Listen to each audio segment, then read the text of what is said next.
കൈക്കൂലി കേസിൽ രണ്ടാം പ്രതിയായ തൊടുപുഴ നഗരസഭാ ചെയർമാൻ സനീഷ് ജോർജിനെ നാളെ വിജിലൻസ് ചോദ്യം ചെയ്യുമെന്ന് അറിയുന്നു.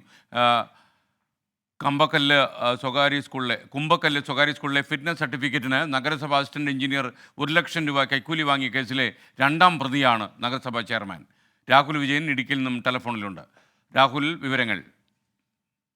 കഴിഞ്ഞ വ്യാഴാഴ്ചയാണ് സ്വകാര്യ സ്കൂളിന്റെ ഫിറ്റ്നസ് സർട്ടിഫിക്കറ്റിന് വേണ്ടി തൊടുപുഴ നഗരസഭയിലെ അസിസ്റ്റന്റ് എഞ്ചിനീയർ 1 ലക്ഷം രൂപ കൈക്കൂലി വാങ്ങിയത്. ഈ അസിസ്റ്റന്റ് എഞ്ചിനീയറെ ചോദ്യം ചെയ്തതിൽ നിന്നാണ് ഈ സനീഷ് ജോർജിന്റെ പങ്കും കൂടി മനസ്സിലാകുന്നത് എന്നുള്ളതാണ് നമുക്ക് അറിയാൻ കഴിയുന്നത്.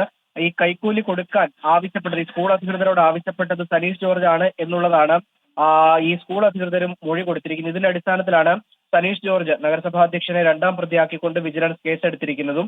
കഴിഞ്ഞ ദിവസങ്ങളിലൊക്കെ നോട്ടീസ്, ചോദ്യം ചെയ്യലിന് ഹാജരാകണമെന്ന് ആവശ്യപ്പെട്ടുകൊണ്ടുള്ള നോട്ടീസ് കൊടുക്കാൻ സനീഷ് ജോർജിനെ നേരിട്ട് കാണാൻ വേണ്ടി വീട്ടിൽ പോയപ്പോഴൊന്നും സാധിച്ചിരുന്നില്ല. പിന്നീട് ഇന്നലെ നോട്ടീസ് കൈപ്പറ്റുകയായിരുന്നു. എന്തായാലും നാളെ ചോദ്യം ചെയ്യും. അതിനിടയിൽ സനീഷ് ജോർജ് നഗരസഭാ അധ്യക്ഷ സ്ഥാനം രാജിവെക്കണം എന്ന അടക്കമുള്ള ആവശ്യവുമായി പ്രതിപക്ഷ കൗൺസിലർമാരും രംഗത്തെത്തിയിട്ടുണ്ട്. Okay, thank you Rahul Vijayan.